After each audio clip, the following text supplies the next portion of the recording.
Hoc facite in meam commemorationem. Faites ceci en mémoire de moi. Au nom du Père et du Fils et du Saint-Esprit, ainsi soit-il.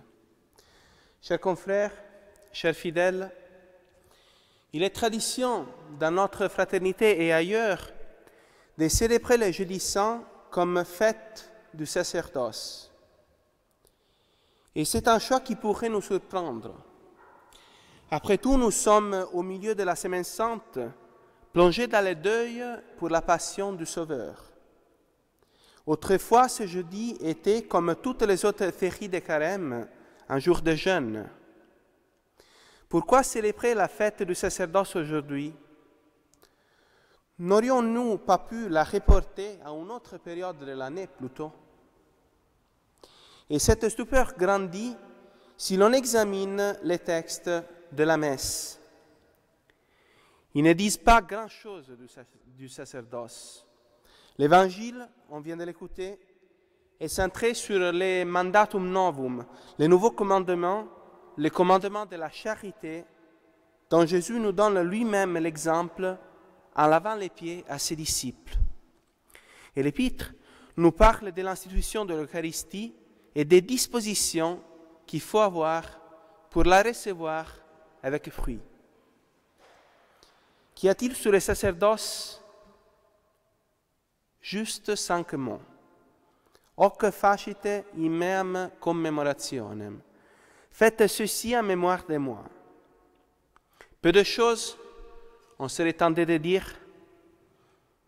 Pourtant, à un regard plus attentif, on s'aperçoit que ces mots constituent la clé de voûte de la messe d'aujourd'hui, les traits d'union entre les mystères énoncés dans l'Épître et dans l'Évangile. Faites ceci en mémoire de moi.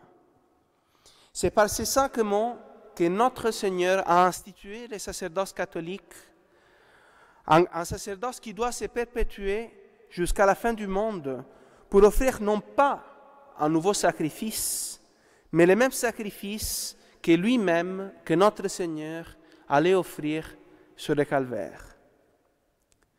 Faites ceci en mémoire de moi. C'est encore en ces quelques mots que Jésus a résumé l'essence du sacerdoce catholique. À quoi servent les prêtres? Précisément à faire ceci, à renouveler la transsubstantiation eucharistique de la dernière scène. Ceci est mon corps, ceci est mon sang. Transsubstantiation par laquelle le sacrifice de notre Seigneur sur la croix est rendu présent et appliqué ici et maintenant aux âmes. Voici la fonction primaire et primordiale du prêtre.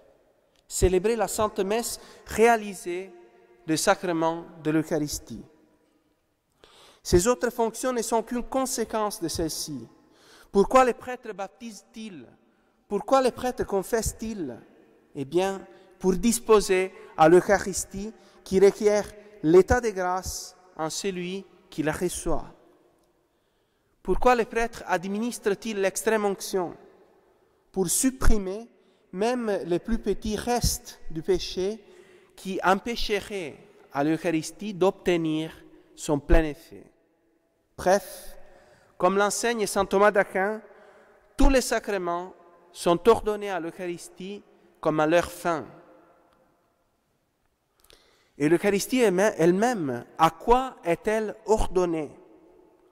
Ceci est mon corps livré pour vous. Ceci est mon sang versé pour vous et pour beaucoup pour la rémission des péchés.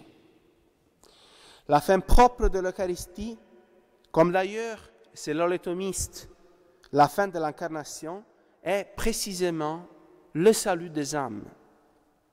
Et c'est pourquoi Monseigneur Lefebvre, dans les statuts de la fraternité sacerdotale Saint-Pie X, a dit que notre institut est apostolique parce que la messe l'est aussi. Il avait parfaitement compris l'essence profonde des paroles de Jésus à la dernière scène. Livré pour vous, versé pour vous et pour beaucoup, pour la rémission des péchés. La messe est une œuvre apostolique Le prêtre célébrant de la messe est un homme apostolique, c'est sa nature. Notre Seigneur ne s'est pas borné à dire « faites ceci ». Il a ajouté « en mémoire de moi ». Faut-il donc penser que l'Eucharistie n'est qu'une mémoire, une pure mémoire du sacrifice offert une fois pour toutes sur le calvaire? Mais dans ce cas, les mots « en mémoire de moi » contradiraient ce qui précède. Faites ceci. Si l'Eucharistie n'est qu'une simple commémoration, elle n'est plus ceci, elle n'est plus l'action que Jésus a accomplie à la dernière scène. Et dès lors, les paroles de notre Sauveur sonneraient fausses, contradictoires. Que signifie alors « en mémoire de moi » ? Eh bien, que la messe est exactement le même sacrifice que la croix. Il ne s'agit pas du sacrifice de l'abbé ou du sacrifice du peuple fidèle. Il s'agit du sacrifice de notre Seigneur auquel l'abbé prête sa personne et auquel le peuple s'unit. La messe est une mémoire, oui, mais une mémoire qui rend à nouveau réellement présent ceux dont on fait mémoire. Mais s'il en est ainsi, si la messe est un événement passé renouvelé par les prêtres, il faut que celui-ci ait les mêmes sentiments de Jésus, comme le dit saint Paul. Et quels étaient ces sentiments? Aimez-vous les uns les autres comme moi-même vous ai aimé. C'était une vie tout entière consacrée à sa mission, tout entière consacrée au salut des âmes, tout entière consacrée à la charité. Une vie exemplaire et pleine de vertus. Une vie au milieu des autres hommes, mais pas comme les autres hommes. Et voici l'état de vie du prêtre. Car le prêtre est appelé à être un autre Christ, non seulement dans sa fonction, mais aussi, en quelque sorte, dans son être. Vous voyez maintenant comment ces mots « faites ceci en mémoire de moi » sont les traits d'union entre l'épître et l'évangile. L'épître nous parle de la fonction du prêtre, la célébration de l'Eucharistie, et l'évangile de son état de vie, de ses dispositions habituelles, de cette vie toute consacrée à Dieu. Et pourtant, fonction et état de vie ne se placent pas au même niveau. Il y en a un qui est cause et raison d'être de l'autre. Lequel? Pour le comprendre, je vais me servir d'un exemple. J'ai devant moi un morceau de pain que j'ai besoin de couper. Il me faut un instrument pour couper. Et c'est pourquoi je vais fabriquer un couteau en lui donnant une certaine forme.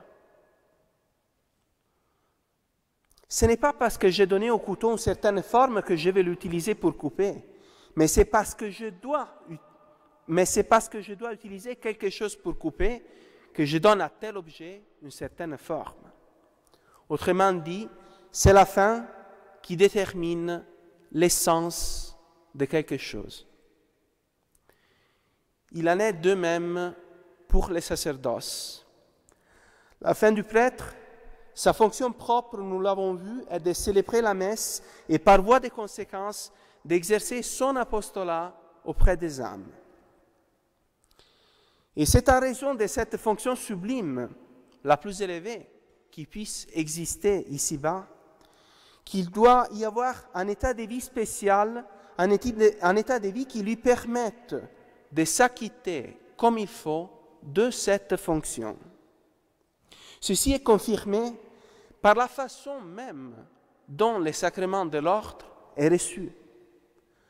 Nous savons que le candidat reçoit d'abord le caractère sacerdotal qui lui permet d'exercer validement les fonctions de prêtre, et seulement après, d'une postériorité de nature, parce que nous savons que tout cela se passe au même instant, mais après, selon une postériorité de nature, il va recevoir la grâce sacramentelle qui lui permet d'exercer ses fonctions dignement.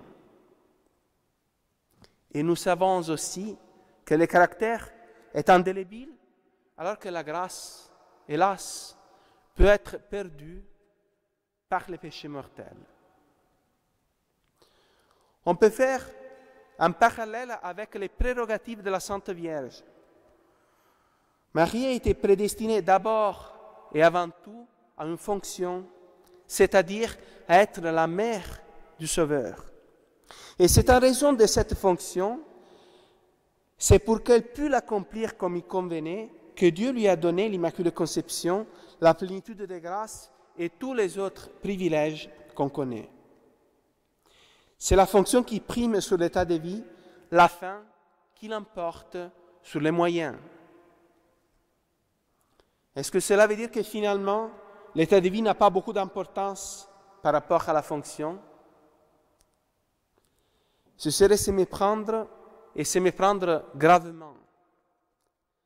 L'état de vie a une importance fondamentale car c'est grâce à lui que la fonction peut être accomplie comme il faut.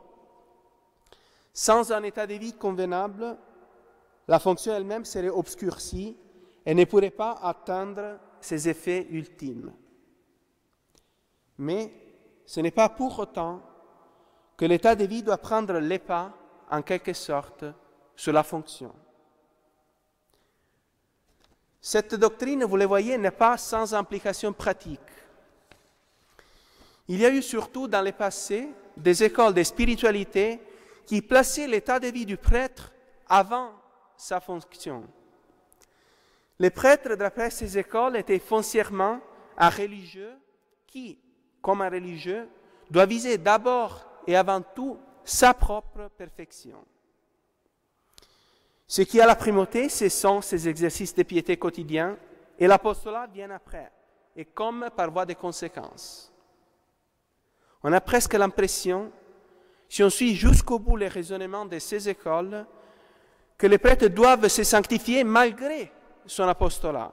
Cet apostolat qui les soustrait à des occupations typiques de la vie religieuse, qui d'ailleurs, d'après ces écoles, est assimilée à la vie sacerdotale. Et nous savons que cela a été la grande tentation du saint curé d'Ars, quitter son ministère auprès des âmes pour se retirer dans une trappe. Mais Dieu lui a toujours montré que c'était une tentation. Et il lui a toujours montré justement que sa place était là comme pasteur de son troupeau. Le prêtre, il est appelé à se sanctifier non pas malgré son apostolat, mais par son apostolat. Et bien sûr, cette fin, l'apostolat et le sacrifice de la messe, qui est le moyen principal, essentiel de l'apostolat, demande un état de vie correspondant. Mais il ne faut jamais inverser les fins. C'est toujours la messe et l'apostolat qui priment sur l'état de vie ou qui plutôt vont donner à cet état de vie son orientation. Le prêtre doit se sanctifier par son apostolat. Et là, nous voyons comment les paroles de Jésus acquièrent tout leur poids. Comment le prêtre montre qu'il aime. Comment le prêtre applique-t-il ces préceptes de notre Seigneur? Aimez-vous les uns les autres comme moi-même vous ai aimé. Eh bien, les prêtres appliquent ces commandements en célébrant le mieux possible les sacrifices de la Sainte Messe. Les prêtres appliquent ces commandements en administrant les sacrements qui servent, vous l'avez bien compris, comme disposition pour bien recevoir l'Eucharistie.